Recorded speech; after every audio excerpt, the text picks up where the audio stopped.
The new steel gate gleamed under the afternoon sun, a cold, impassable monument to spite. On the other side of it, just 100 yards away, was the turnoff to my home. I stood there holding 2 bags of groceries, the milk starting to sweat. My truck was parked behind me, idling uselessly on the main road of the pristine, manicured development I was forced to drive through. "I'm going to ask you one more time, Margaret," I said, keeping my voice as even as I could. "Open the gate. I have a legal easement to my property." Margaret, the self-appointed queen of the summit at Redwood Creek HOA, stood on the other side of the bars, arms crossed, a smug smirk plastered on her face. A uniformed security guard, looking young and uncomfortable, stood beside her. "Board has voted," she declared, her voice dripping with finality. "Your so-called easement has been terminated due to security concerns. This is a private community for residents in good standing. And you," she said, her eyes raking over my flannel shirt and worn jeans, "are no longer welcome to pass through it." My mind went blank with a sudden hot surge of rage. No longer welcome? This land had been in my family for 100 years before her cookie-cutter mansion was even a blueprint. The security guard took a half-step forward, placing a hand on the gate as if I might try to climb it. The finality of the situation settled in like a shroud. I was locked out. They had actually done it. That's when everything went wrong.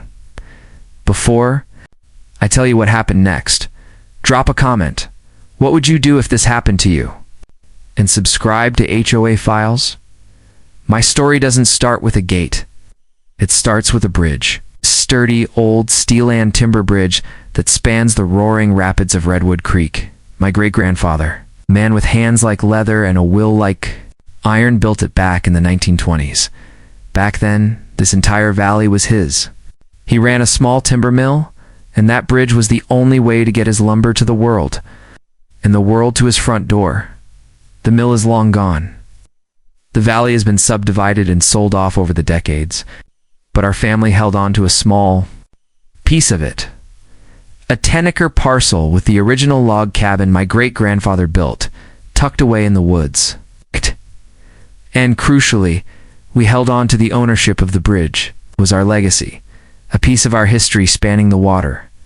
When my parents passed, they left the cabin and the bridge to me. I wasn't a rich man. I'm a carpenter, a woodworker. I make custom furniture. I love the solitude, the smell of sawdust, the quiet satisfaction of creating something real with my hands. The cabin was my sanctuary. Living there felt like honoring my family's memory. The bridge. Well, the bridge was a responsibility. Years ago, my grandfather had made an agreement with the county. To be a good neighbor, he granted public access across the bridge, allowing the small town of Redwood Creek to grow on the other side. In exchange, the county paid a tiny annual stipend to help with maintenance. But the agreement, which I kept in an old leather-bound folder with the original deed, was crystal clear. The bridge was, and always would be, private property. It was the only way in or out of this entire valley. The town, the post office, the grocery store, and the new upscale housing development, they all depended on my family's bridge. It was a fact so old and established that I think everyone just forgot it. They saw a bridge and assumed it was public, like the sun and the sky. I never corrected them. Why would I? It was just the way things were then. The summit at Redwood Creek was built. On a sprawling tract of land between the bridge and my cabin, a developer erected a gated community of enormous, soulless mansions. Suddenly, my quiet valley was filled with wealthy city people and their brand new SUVs. And at the head of this new population was Margaret. Margaret was elected HOA president within 6 months of moving in.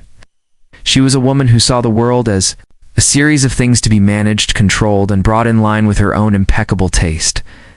And from the very beginning, she did not like me. She didn't like my old truck, my dusty workshop, or the smoke that curled from my stone chimney. On cold mornings, Most of all, she didn't like the fact that the only way to my cabin was via a private dirt road that forked off one of her pristine, paved cul-de-sacs.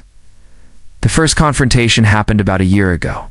She flagged me down as I was driving through her neighborhood to get to my road. "Excuse me," she said, practically stepping in front of my truck. "This road is for residents of the summit only." "Morning, Margaret," I said politely. "I'm just heading home. I have a deeded easement." She sniffed, as if the very word easement was a dirty thing. "I'll have to see this supposed deed. We're trying to maintain a certain level of security and exclusivity here. It was filed with the county when this development was first approved," I said. "It's all perfectly legal." She gave me a long, disapproving look and reluctantly waved me on, but I saw the look in her eye. To her, I was a loophole, a loose thread in her perfectly woven community fabric. And she was the kind of woman who couldn't stand a loose thread. A few weeks later, the first notice appeared in my mailbox. Formal letter from the HOA on thick, creamy letterhead. Unauthorized use of HOA roadway. It demanded I cease and desist using their roads. It was absurd. It was like getting a letter from a bird telling you to stop using the sky. I wrote a polite letter back, enclosing a copy of the easement from my deed, and sent it via certified mail. I thought that would be the end of it. Of course it wasn't. Margaret's next move was petty. She started putting up temporary barriers. At first, it was just 2 orange cones at the entrance to my dirt road. I'd get out of my truck, move them, and drive through. The next day, they'd be back, sometimes with a little private road. Sign propped against them. It was a passive-aggressive war of attrition. I felt my blood pressure rise every time I saw those stupid orange cones. This was my home, my family's land. And this woman, who had lived here for all of 5 minutes, was trying to inconvenience me out of my own history. Then, things escalated. I received a thick envelope via certified mail. My heart sank. Inside was a letter from the HOA's lawyer. It was pages of dense legalese. But the message was clear. The board had voted unanimously to terminate my easement, citing safety, security, and liability concerns. They were giving me 30 days' notice to find or create an alternative access route to my property. I just stared at the letter, a cold fury building in my chest. Alternative access? The only other way to my cabin was a 10-mile hike through dense, mountainous national forest. They knew it was impossible. This wasn't a negotiation. It was an eviction notice. They were trying to make my home inaccessible. To force me to sell, I called my own lawyer, an old family friend down in the city. He was livid. "They can't do this, Mike," he said. "A deeded easement is a property right. It's not something they can just vote away, but..." He sighed. "They can tie you up in court for months, maybe years. It's going to cost you a fortune in legal fees to fight it, a fortune I didn't have." I felt a wave of helplessness wash over me. They had the money, the lawyers, the sheer ruthless audacity. I just had the truth. I was starting to fear that the truth wasn't going to be enough. While I was trying to scrape together money for a legal retainer, they made their move. I came home from a lumber run one afternoon, my truck loaded with beautiful slabs of maple. I turned onto the main road of the summit, drove down the immaculate street towards my turnoff, and my stomach dropped to the floor. It was there, a permanent, heavy-duty, 8-foot-tall steel gate, complete with a keypad and a scowling security guard. They hadn't even waited the full 30 days, and that's how I ended up standing there. Locked out, with my groceries in my hands, and a triumphant Margaret smirking at me from behind the bars of her new gate. She left me there, stranding me like a castaway. I had to leave my truck on the main road, haul my groceries half a mile through the woods, and scramble up the steep embankment to my own property. I felt defeated, violated. Every ounce of peace I had ever felt in my cabin was gone, replaced by a burning, helpless anger. She had won. She had cut me off from my home, and there was seemingly nothing I could do about it. That night, I didn't sleep. I just paced the floor of the cabin my great-grandfather built, the rage churning in my gut. I thought about the legal battle, the debt, the stress. I thought about selling the place, just giving up and letting her win. The thought made me feel sick. This was my home, my legacy. Sometime around 3 a.m., exhausted and out of ideas, I sat down at my grandfather's old roll-top desk. I opened one of the drawers and there it was, the old, cracked, leather-bound folder. I pulled it out and untied the twine that held it together. Inside were the old, yellowed documents. The original deed for the 500-acre parcel from 1919, the survey maps, the county tax records. And at the very bottom, a thick, multi-page document with a heavy wax seal, the Redwood Creek Bridge Agreement. Started to read it again for the first time in years. My lawyer had glanced at it once, but his focus had been on the road easement. I read every word. And as I did, the helpless anger inside me began to transform. It cooled, hardened, and sharpened into a single, brilliant point of clarity. A slow smile spread across my face in the dim light of the cabin. I didn't need to fight Margaret over a dirt road. I had been planning the wrong battle. She thought she had cut off my access. She had no idea she had just given me the key too, cutting off hers. The next morning I was up before the sun. I made 2 phone calls. The first was to a local sign-making shop. The second was to a heavy construction rental company by 9 a.m. I was down at the entrance to the valley, right where the main highway met my bridge. My truck was parked, blocking one lane. I had 2 large, professionally printed signs. Were simple and to the point. Private property. Bridge closed for emergency. Maintenance and structural inspection. Nitrogen monoxide. Retrespassing. Violators will be prosecuted. I hammered the first sign into the ground on the shoulder of the highway right before the turnoff. Then I walked across the bridge and hammered the second one in on the other side. A few cars slowed down, the drivers giving me confused looks. But I just nodded politely. 10 minutes later, the big flatbed truck arrived from the rental company. On its back were 6 massive, solid concrete traffic barriers. The kind they use to close off freeways? "Where do you want him, Mike?" the driver asked, already prepping his crane. "Right here, Billy," I said, pointing to the mouth of the bridge. Blocked the whole thing, edge to edge. Nothing gets in or out. He grinned. "You got it." With a series of loud, satisfying thuds, he placed the barriers one by one, creating an impassable wall of concrete. The only way into Redwood Creek was now completely and utterly sealed off. It didn't take long for the chaos to begin. Within minutes, a line of cars was backed up behind the barriers. People trying to get to work. Delivery trucks. A school bus. Horns started honking. People were getting out of their cars, shouting, confused and angry. And then, like a hornet from a disturbed nest, Margaret's huge black SUV came roaring down the road from the summit, screeching to a halt just feet from the barriers. She burst.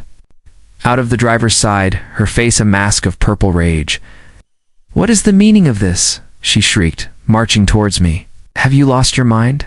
You can't block a public bridge? This is a felony." I just stood there, calm as the morning air, and waited for her to get close. I had the old leather folder tucked under my arm. "Good morning, Margaret," I said quietly.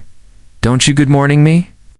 You move this barricade right now, or I'm calling the sheriff and having you arrested." Yeah, you're "Right about one thing," I said, my voice even.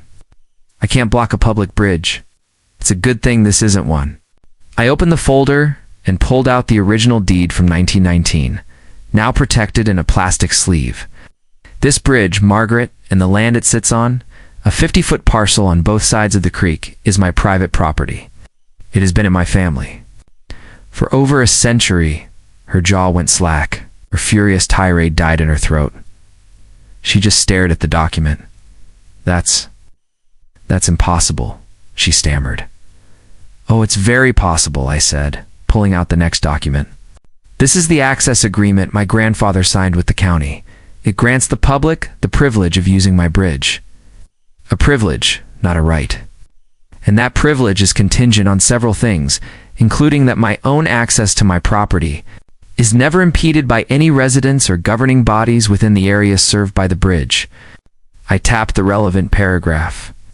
by erecting an illegal gate and denying me access to my home. You, as the president of the HOA, have rendered this agreement null and void. So, per the terms of the agreement, I am exercising my right to close my private property for an immediate and indefinite period of emergency maintenance and structural inspection. Her face, which had been purple with rage, was now as white as a sheet. The horns were still blaring. The crowd of angry residents was growing. She looked from my face to the documents to the concrete barriers. She looked trapped.